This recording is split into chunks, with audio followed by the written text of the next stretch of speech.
welcome back to my channel. Since the last time we talked, I have been through 2 TTC cycles, and I have received BFNs for both cycles.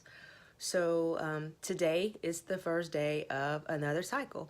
So I decided today that I was going to go ahead and tape my progression through my OPKs, and also I'm going to talk about temping, in which I brought the Easy at Home temping thermometer, which is synced up to the Bluetooth on my phone, so it automatically charts my temperatures every morning. And I had been using the Easy at Home OPKs, but after watching a few of you guys, I've decided to go ahead and purchase the Clear Blue advanced ovulation kits, and I have 20. And I found the cheapest place to get this was Amazon. I was actually going to get it from CVS. CVS was like $69, and even with 20% off, it was still going to be more than ordering off Amazon. I got it for like $30+ off of Amazon. So Amazon was the best deal that I found so far to get it. So I'm going to be testing with both of these for the next looks like about 9 days maybe. Pretty much I am using 4 apps to chart my ovulation. Yeah, I'm OCD like that, but I've been finding that the app that I was using the whole time, I have been using pretty much Pink Pad to chart my period since 2010, and it had been spot on until I had my miscarriage last year, and my cycle has been off since then. So I've been using Pink Pad, Flow, Pre-Mom, and Glow. And Pre-Mom app pretty much goes with the Easy at Home thermometer and the Easy at Home app. So according to Pink Pad, my fertile days are starting today, March the 10th, through March the 16th. And my ovulation day on that calendar says March the 15th. According to Flow, my fertile days are March the 11th through March the 17th. And my ovulation day on Flow is the 15th, the same as Pink Pad. On Pre-Mom, which goes along with my thermometer and my Easy at Home strips, my fertile days are March the 10th through March the 16th, with my ovulation day again being the 15th. And on Glow, my fertile days are from March the 13th through March the 19th, with my ovulation day as slated to be the 18th. So out of the 4 apps, 3 of those apps are saying that my ovulation day should be March the 15th. So we will see about that. As I say, I'll be temping. I'll be stripping and temping, stripping and temping. So we'll see how that works. So according to the apps, I've learned that my average cycle date is 28. I thought it was 23, but I think after the miscarriage I had, my calendar days were lengthened, and after his reversal, my calendar days lengthened as well. I don't know if that has to do with my age, or if that means I'm headed towards menopause, or what. You know, I'm 43.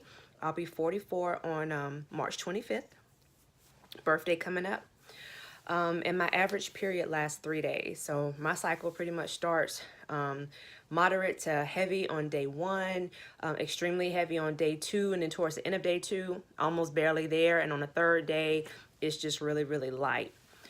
So to catch you up, if you haven't seen the first of my vlogs, pretty much my IVF journey started December 2016. This is my 4th cycle trying to conceive naturally. We did IVF because my husband had had a vasectomy, and with my age and his age and the sperm situation, they felt like IVF was the best route. We did 3 egg retrievals total. He had 2 tease procedures or testes where they actually extract the sperm from his testicle. He had 2 of those.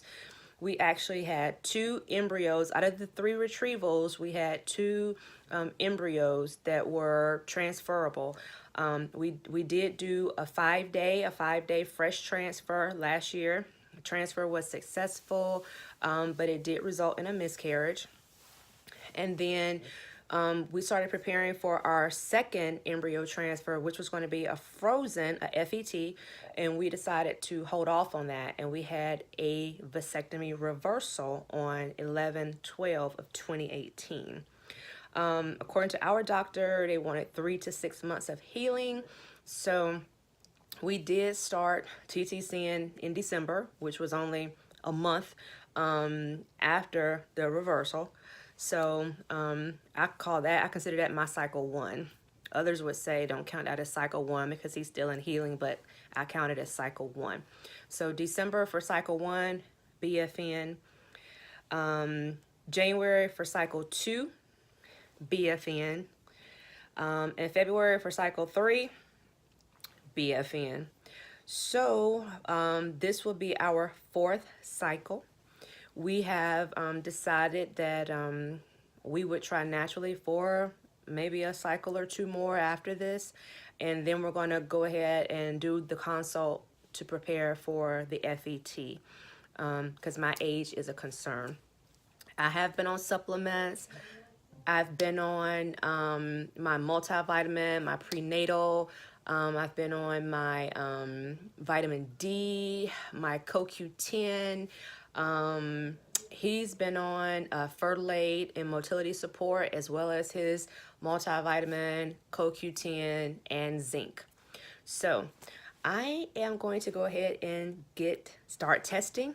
I'll be showing every day my line progressions, how I'm tracking it, and we'll go from there. See you guys soon. Bye. So I am going to read how to do my clear blues. So as a nurse, I've just always learned to be sure to locate and read your lot numbers and your expiration dates to make sure that your tests are not expired, because then that would give false results, and we don't need anything stressing us out. You know, that'll be the absolute worst thing, is to get errors because our tests are invalid or they're old. And when I open my box, I see a bunch of actual little test strips, and I see the little applicator in the middle. Kind of reminds you of an egg in the middle with a bunch of little sperms trying to get to it. So I got my applicator right here, and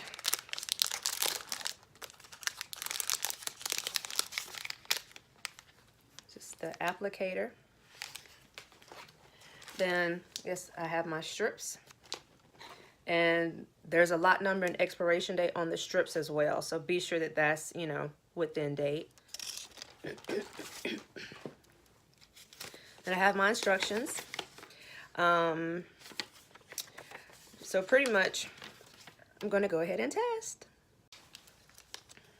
So I have my sample, and according to my instructions, I'm going to open up my clear blue stick off, and it wants me to insert it this right here where the purples line up. And so my results for today were this for my OPK, and this read 0.22 as low. And for my clear blue, these were my results. So low fertility. So this was day 1, March the 10th. According to my apps, my first fertile day. See you guys tomorrow. Have a good evening. Good morning, day 2, TTC. So I'm going to test.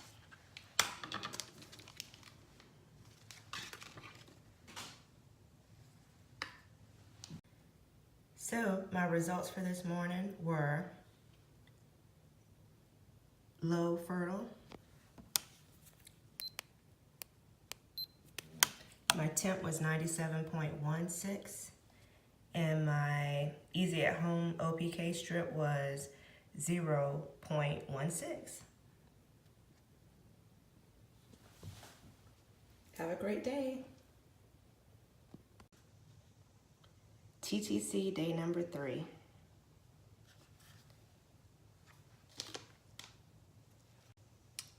So on TTC day 3, my OPK was 0.26. My basal temp was 97.3. And on my clear blue, I got a smiley face. The smiley face means high fertility, increased chance of getting pregnant. So have your intercourse to increase your chances of getting pregnant. A rise in estrogen has been detected. High fertility will be displayed until your LH surge is detected, and that will be peak fertility.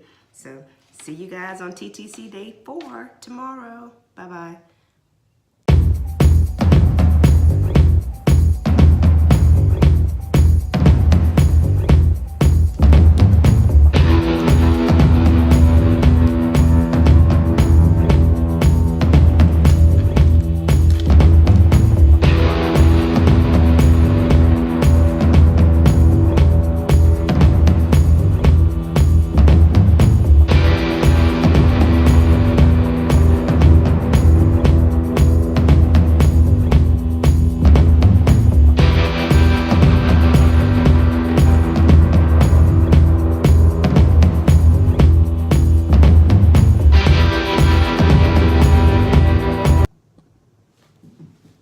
Hi, so today with my clear blue, high fertility,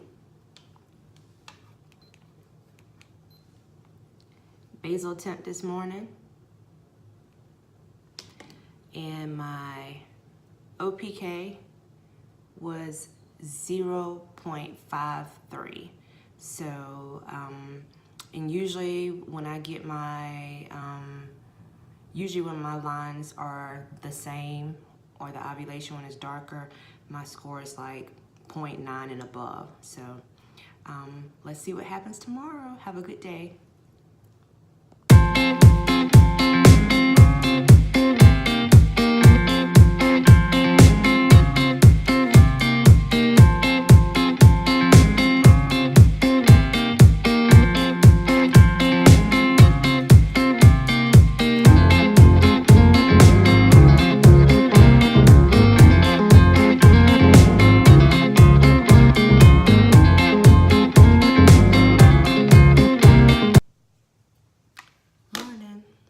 So yesterday evening, I actually did an OPK, and it was my peak, and it registered at 1.28, which is almost, I think, the highest that I've ever gotten.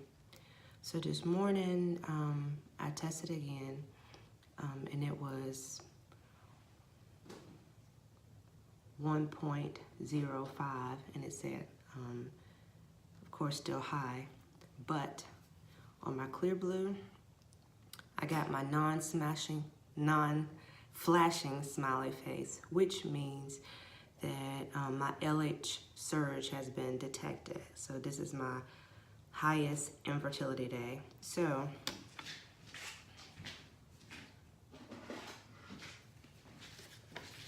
according to the instructions, I'm at peak fertility because my smiley face is non-flashing.